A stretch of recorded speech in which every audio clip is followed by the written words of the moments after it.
Hello everyone, how are you? I believe all of you are healthy and safe.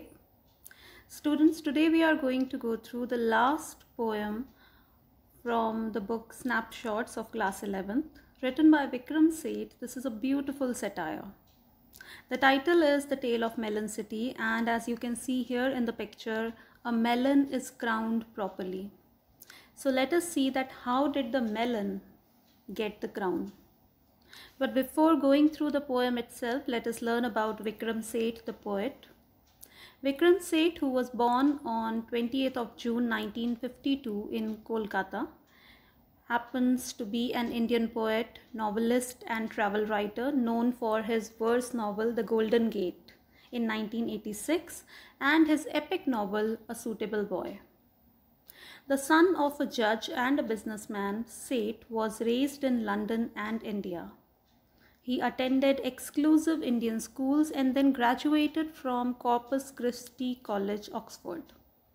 He received a master's degree in economics from Stanford University in the United States, and in 1978, he received this degree from Stanford University in 1978 and later studied at Nanjing University in China.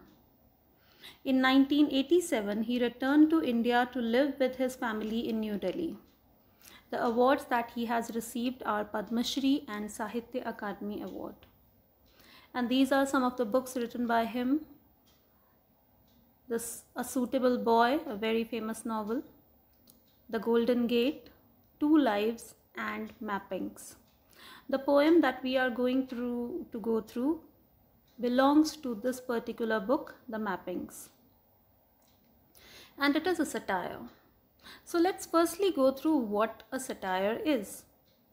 It is an artistic form, chiefly literary and dramatic, in which human or individual vices, follies, abuses, or shortcomings are held up to censor by means of ridicule, derision, burlesque, irony, parody, caricature, or other methods, sometimes with an intent to inspire social reform.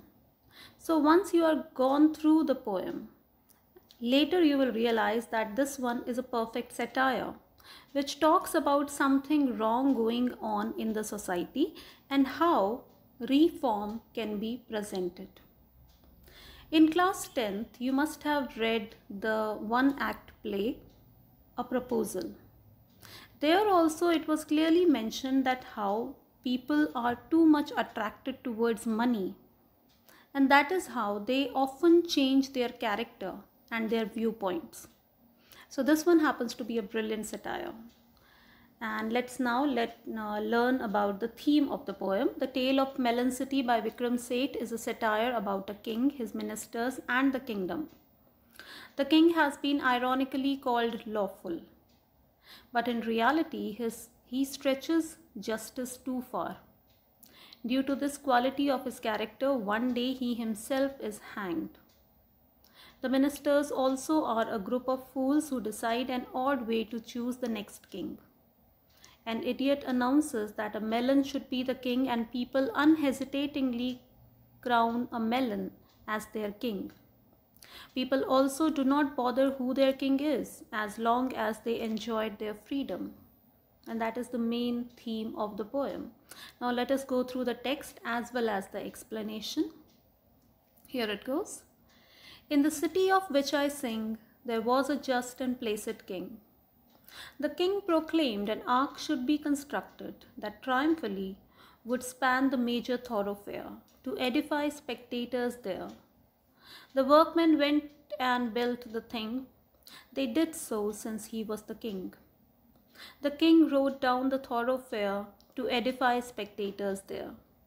Now there are some important words. One of them is thoroughfare, the major thoroughfare. Major thoroughfare means the main road. Edify is motivate. And just and placid, as mentioned earlier, that the king is presented as a very judicious, as a very calm person, but he is actually not that person. So here the poet is actually mocking the personality of the king, who is said to be just and placid, but is quite the opposite of both these words. So the king orders an ark to be built. The story is about a city whose king was lawful and gentle, which he was actually not. He orders an ark to be built which would become a symbol of his triumphs and accomplishments. The ark would be constructed on the main road and it would inspire and motivate the people who would see it. As per the orders of the king, the ark was built. The king rode down to the main road to inspire the spectators there. This is a kind of ark that we are talking about. So this kind of ark was to be built which would cover the main road. So that was built. Under the ark he lost his crown. The ark was built too low. A frown appeared upon his placid face. The king said, "This is a disgrace. The chief of builders will be hanged." The rope and gallows were arranged. The chief of builders was led out. He passed the king. He gave a shout. "O king, it was the workmen's fault." "Oh," said the king, and called a halt. So what has happened here?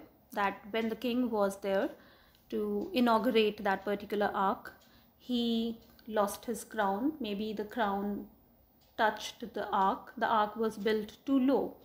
And because he is being presented as a very calm and very judicious kind of person, when he suddenly lost his crown, there was a frown on his face. It means that he suddenly became very angry.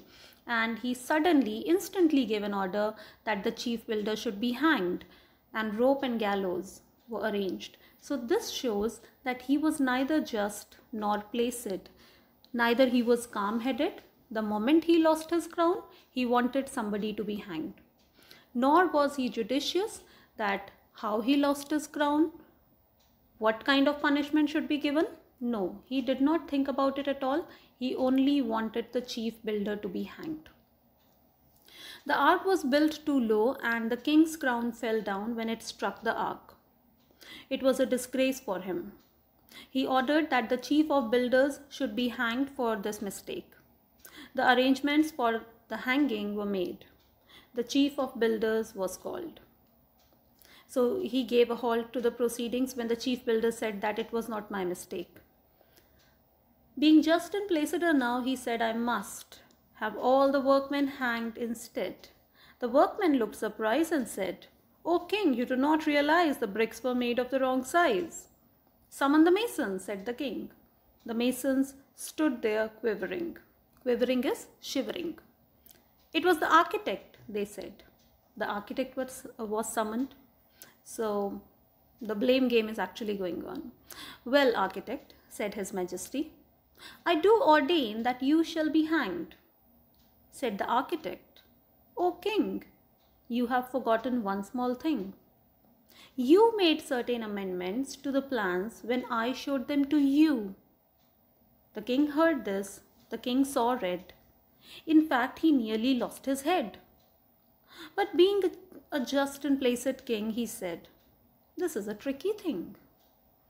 So what's going on here is, okay, firstly let's see this particular phrase. The king saw red. It means that he became very angry when he finally heard from the mouth of the architect that it was he who was responsible for the change in the entire planning, because of which the ark was built too low, and it means that he was the one who should be punished for this entire scenario. And that is when he was actually very angry. So as I said earlier, it is the blame game. The chief of builders pleaded that it was not his mistake. It was rather the workmen's fault. So the king stopped the hanging of the chief builder. He ordered that all the workmen must be hanged instead.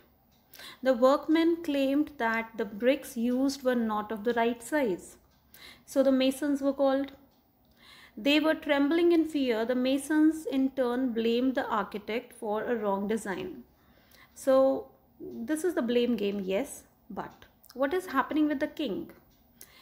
He decided to hang the chief builder. Then he decided to hang all the workmen, then all the masons. So he doesn't really care whether it is one man, whether it is 7, whether it is 60. He is taking decisions immediately after each and everybody's claims. He is not judicious enough to rule a particular kingdom.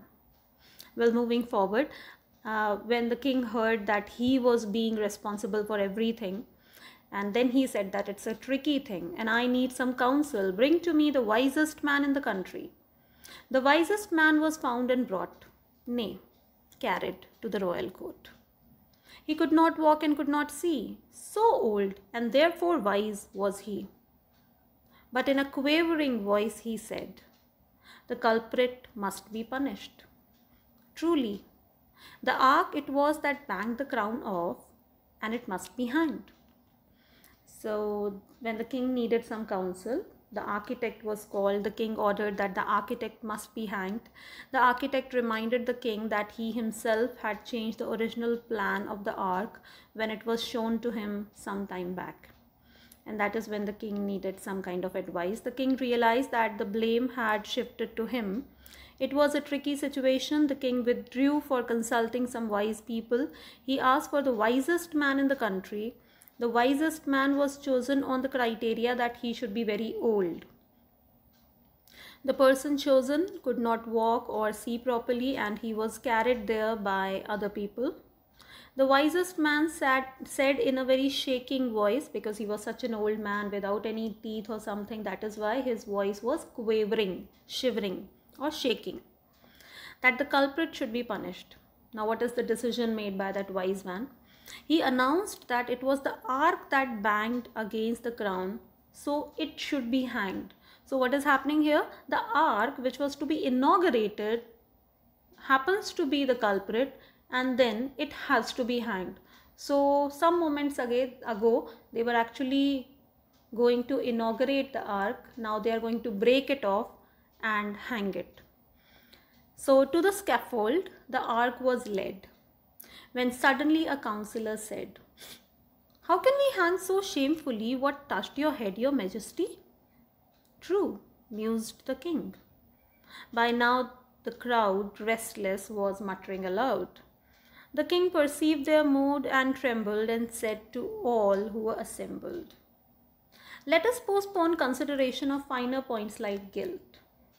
The nation wants a hanging. Hanged must be someone, and that immediately.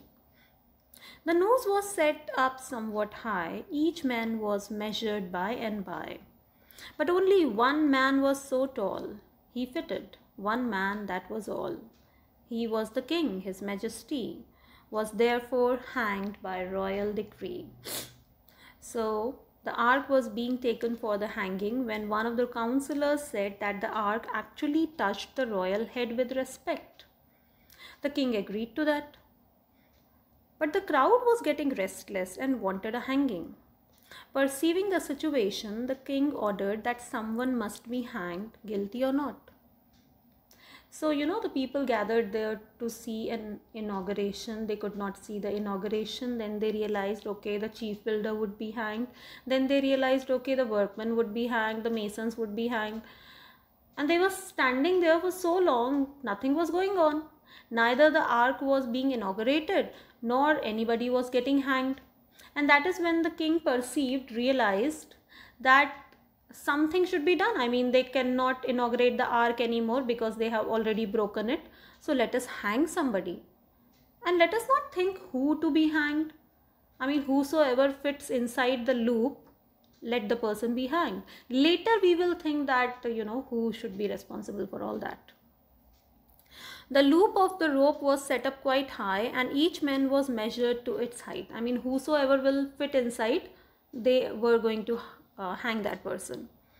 Only one was tall enough to reach it, and that was the king himself. So the king was hanged. The ministers heaved a sigh of relief that someone was hanged, or else the crowd might have turned against them.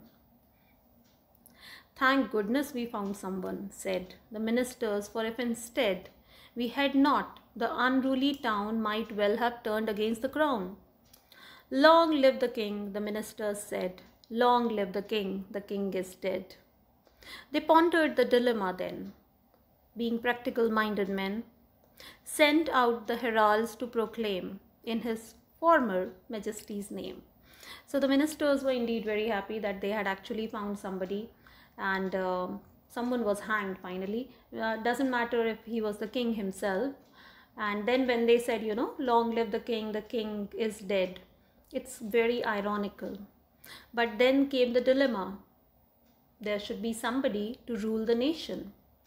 And that is when they decided to send out heralds. Heralds are such messengers who would announce a particular announcement or a message from the royal court to the common people. The next to pass the city gate will choose the ruler of our state, as is our custom. This will be enforced with due ceremony. A man passed by the city gate, an idiot. The guards cried, "Wait, who is to be the king? Decide." "A melon," the idiot replied. So the ministers now face a dilemma that the country had no king. They followed their old custom and sent out messengers to proclaim is announce, that the next person who would pass the city gate would choose the next king. After some time, an idiot passed the gate and the guards stopped him. When they asked him to name the king, the idiot said, "A melon." Well, this was his standard answer to all the questions because he was very fond of melons. This was his standard answer to all questions. He liked melons. "You are now our king," the ministers said, crowning a melon. Then they carried the melon to the throne and reverently set it down. Reverently is respectfully.